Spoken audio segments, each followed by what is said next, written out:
Seguimos con más aquí en las noticias de la mañana del Heraldo Televisión y como se lo comenté, la OCDE alertó sobre una posible recesión económica en México por la imposición de aranceles de Donald Trump. Y vamos a hablar más de este tema con Valeria Moy, directora del Instituto Mexicano para la Competitividad, el IMCO, y analista de temas económicos y financieros. ¿Cómo estás, Valeria? Muy buenos días. Hola, Mario, muy buenos días. Muchas gracias por platicar con nosotros aquí en el Heraldo Televisión.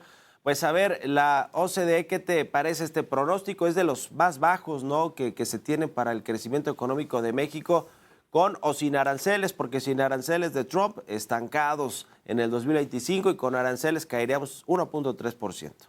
Así es. Bueno, yo creo que finalmente ya empiezan a reconocer pues la realidad económica, ¿no? Ya empezamos a reconocer o ya empiezan las organizaciones, las instituciones, los institutos como la OECD, que pues sí, México está viviendo un momento muy complicado en materia económica. La recesión, Mario, tú lo sabes, pues la definición es un poco enredada y un poco dependiendo de qué va pasando, ¿no? Porque se miden variables, muchas variables. Esta definición que antes usábamos como a rajatabla, que era 2 trimestres consecutivos con crecimiento negativo, pues ya empieza a tener muchas más consideraciones.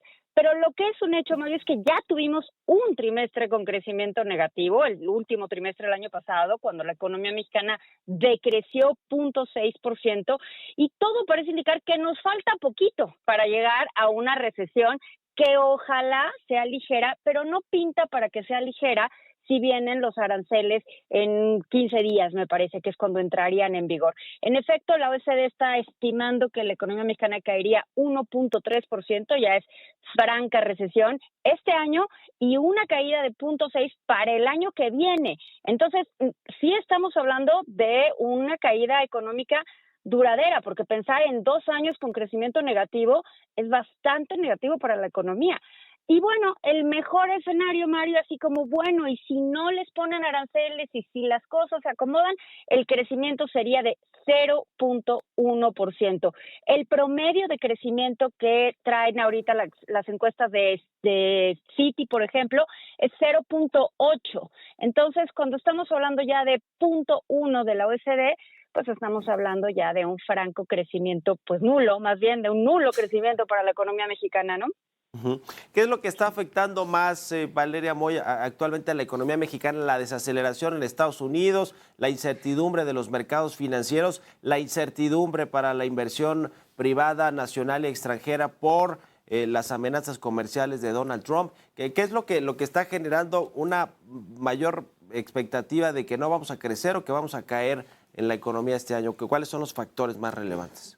Yo creo que viendo los datos de inversión me parece que reflejan con mucha claridad la incertidumbre, pero no es únicamente, Mario, sí, la incertidumbre comercial, por supuesto, es terrible, por supuesto está saliendo carísima para el país, pero hay también incertidumbre local, hay también incertidumbre de lo que está sucediendo en México, porque la caída en la inversión empezó mucho antes de que se estuvieran materializando estas amenazas arancelarias. Entonces, yo creo que hay temas locales, en particular a mí me parece que la reforma al Poder Judicial es bastante negativa para dar certidumbre a la inversión, y luego pues a eso le sumamos los aranceles. Claro, hoy todo el mundo hablará de aranceles porque es lo que está pues típicamente en la nota, porque el presidente de Estados Unidos es muy vocal, porque es todo un espectáculo además del tema económico, pero al final del día yo creo que se están combinando pues 2 condiciones que son terribles para la inversión: la incertidumbre propia del país y la incertidumbre exógena que nos está agregando el presidente de Estados Unidos. Ujú.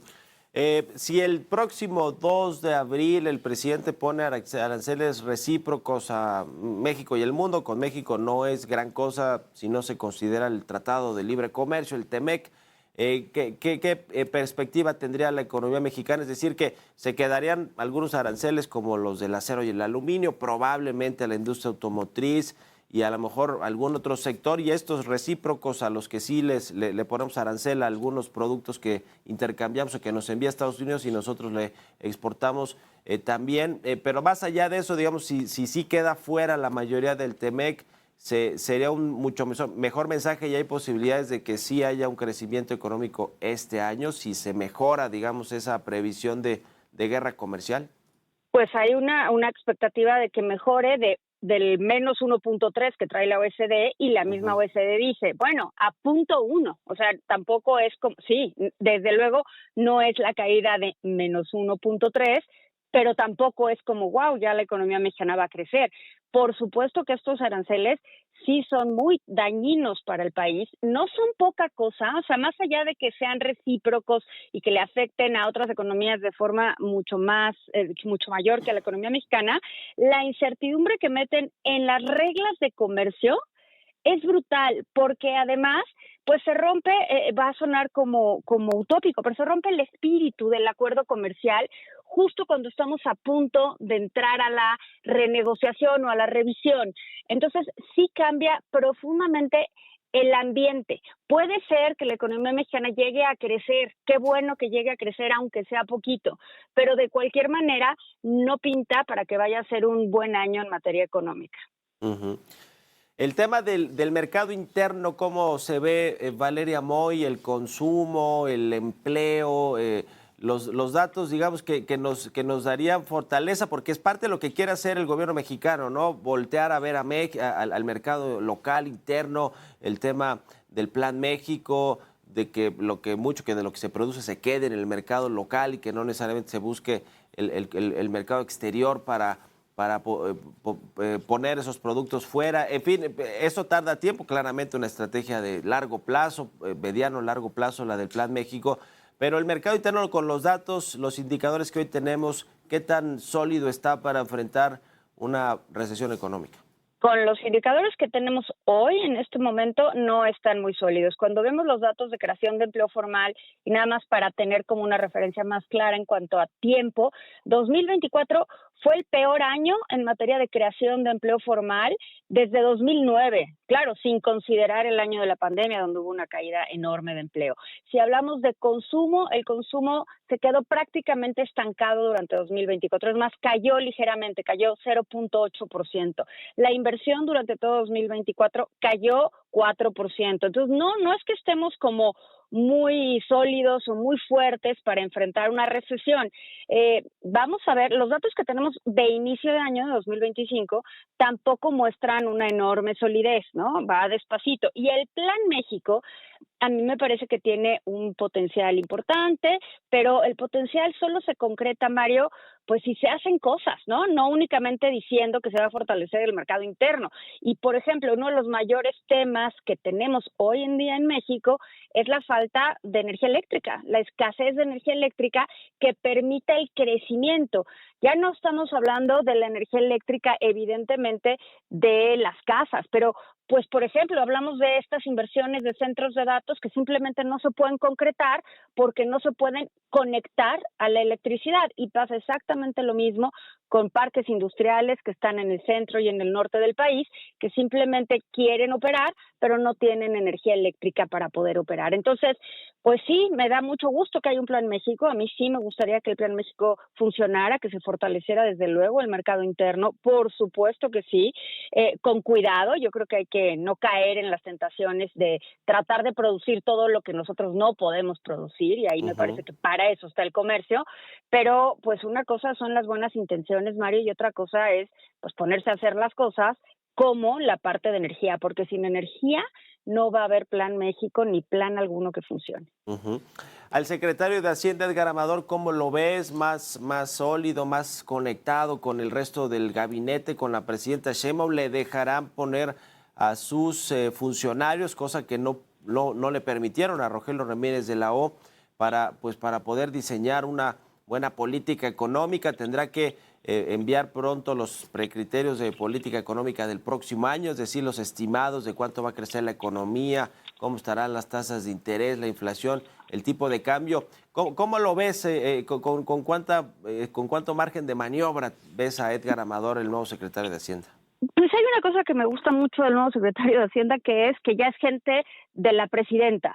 Y Ujú. si hay dos puestos, digo, evidentemente todo el gabinete es muy relevante, pero si hay dos puestos muy importantes en cualquier economía, es la Secretaría de Hacienda y la Secretaría de Gobernación, o como se llamen en los países donde sean.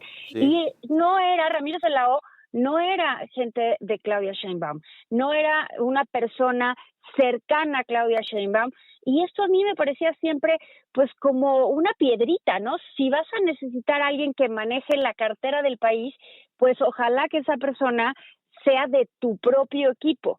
Y además, pues ya lo hemos comentado, tú lo comentaste muchísimas veces en tus espacios, que el otrora secretario de Hacienda, pues todo el tiempo decía que se quería ir. Entonces, mira, qué bueno que ya hay un secretario de Hacienda que es del equipo de la presidenta, que tiene la formación técnica, que es un economista sólido y que pues vamos a ver cómo le tocan las cosas, pero no le toca un año fácil de ninguna manera. A lo mejor le va a dar un respirito, algo del remanente de Banco de México, pero un respirito, nada que cambie sustancialmente las finanzas públicas que pintan para estar en un año muy apretadas. Bueno, pues varios retos, muchos retos los que tiene Edgar Amador y todo el gobierno federal en lo que tiene que ver con lo económico y lo financiero. Y por último te pregunto sobre los mercados financieros. Me llama la atención el tipo de cambio, el peso mexicano que está fuerte frente al dólar, a pesar de las amenazas de aranceles, de las proyecciones de crecimiento económico que son pues bastante malas para el país. ¿Qué no estamos viendo nosotros que sí los mercados financieros, los inversionistas, Valeria? Hay algo que no estamos viendo claramente, pero mi hipótesis es que es la debilidad del dólar más que la fortaleza del peso o de cualquier otra moneda, ¿no? Los aranceles se sabe que también van a impactar a Estados Unidos, van a subir precios, van a dificultar las decisiones de tasa de interés. Entonces, yo creo que esta incertidumbre está repercutiendo en una debilidad relativa del dólar frente a otras monedas y en ese sentido pues parece ser que el peso es fuerte, pero al final del día, pues todo esto puede cambiar en cualquier momento, ¿no? Pues ahí está el tema. Muchas gracias, Valeria Moy, directora del IMCO, por estos minutos y seguimos en contacto, si nos permites. Buenos días. Claro que sí, Mario. Buenos días. Hasta luego. Hasta pronto. Y seguimos con más. De acuerdo con la encuesta del Heraldo Media Group en alianza con Question Mark, estudios de opinión, 79% de los mexicanos respalda el trabajo realizado hasta ahora por la presidenta Claudia Sheinbaum, 11% está en desacuerdo, 6% ni de acuerdo ni en desacuerdo y 4% no sabe o no respondió.